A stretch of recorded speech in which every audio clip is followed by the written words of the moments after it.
नमस्कार दोस्तों। Bharat space programme में एक नया इतिहास रचने को तैयार है। 30 दिसंबर को इसरो एक ऐसे मिशन को लॉन्च करने वाला है जो हमारे देश को स्पेस की सुपर पावर बनाने की दिशा में एक बड़ा कदम साबित होगा। क्या आप जानते हैं कि इस मिशन से भारत दुनिया के उन चुनिंदा देशों में शामिल हो जाएगा जो स्पेस में दो अलग अलग स्पेसक्राफ्ट को जोड़ने की टेक्नोलॉजी रखते हैं। और इस रेवोल्यूशनरी मिशन का नाम इसरो ने स्पेडेक्स दिया है, यानी कि स्पेस डॉकिंग एक्सपेरिमेंट। लेकिन ये सिर्फ एक एक्सपेरिमेंट नहीं है, ये भारत के फ्यूचर स्पेस मिशन का फाउंडेशन है। तो आइए जानते हैं कि ये मिशन इतना स्पेशल क्यों है। सबसे पहले समझते हैं कि स्पेस डॉकिंग क्या होती है। जैसे हवा में उड़ते दो विमानों को मिड एयर रिफ्यूलिंग के लिए जोड़ा जाता है, ठीक वैसे ही स्पेस में दो अलग अलग स्पेसक्राफ्ट को जोड़ने की टेक्नोलॉजी को स्पेस डॉकिंग कहते हैं। लेकिन स्पेस में ये काम अर्थ से कई गुना चैलेंजिंग होता है। स्पेडेक्स मिशन के तहत इसरो एक सैटेलाइट को दो हिस्सों में लॉन्च करेगा।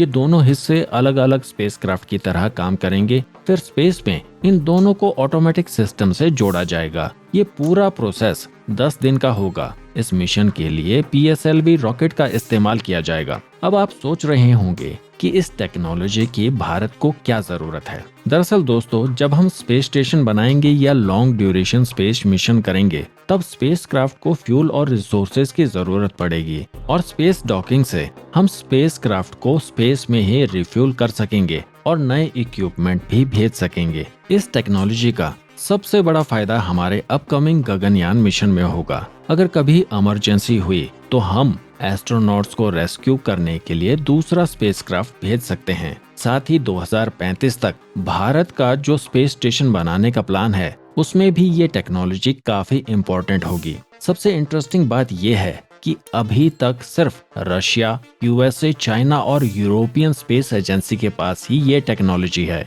लेकिन स्पेडेक्स के सक्सेस होने के बाद भारत भी इस एलीट क्लब में शामिल हो जाएगा। और ये सिर्फ शुरुआत है दोस्तों, क्योंकि फ्यूचर में इस टेक्नोलॉजी का यूज करके हम चंद्रयान 4 मिशन में चांद से सैंपल लाएंगे। मार्स मिशन में भी इसका एक बड़ा रोल होगा। यानी कि ये टेक्नोलॉजी भारत के स्पेस प्रोग्राम को एक नई ऊंचाई पर ले जाएगी। इसलिए इसरो ने इस मिशन की तैयारी में कोई कसर नहीं छोड़ी है। दोनों स्पेसक्राफ्ट में एस्ट्रोनॉट्स की सेफ्टी के लिए स्पेशल इंस्ट्रूमेंट भी लगाए गए हैं। ये एक्सपेरिमेंट फ्यूचर के मैंड मिशन के लिए भी एक टेस्टिंग ग्राउंड की तरह काम करेगा। दोस्तों, ये मिशन साबित करता है कि भारत अब स्पेस टेक्नोलॉजी में किसी से पीछे नहीं है। हमारे साइंटिस्ट लगातार नई अचीवमेंट्स हासिल कर रहे हैं। इसरो का ये मिशन आपको कैसा लगा? कमेंट्स में अपने विचार जरूर शेयर करें। अगर आपको ये वीडियो इन्फॉर्मेटिव लगी हो तो इसे लाइक और शेयर करें। द क्रॉनिकल पोस्ट चैनल को सब्सक्राइब करना ना भूलें। मैं विजय राजपूत आपसे जल्द ही मिलूंगा एक नई अपडेट के साथ।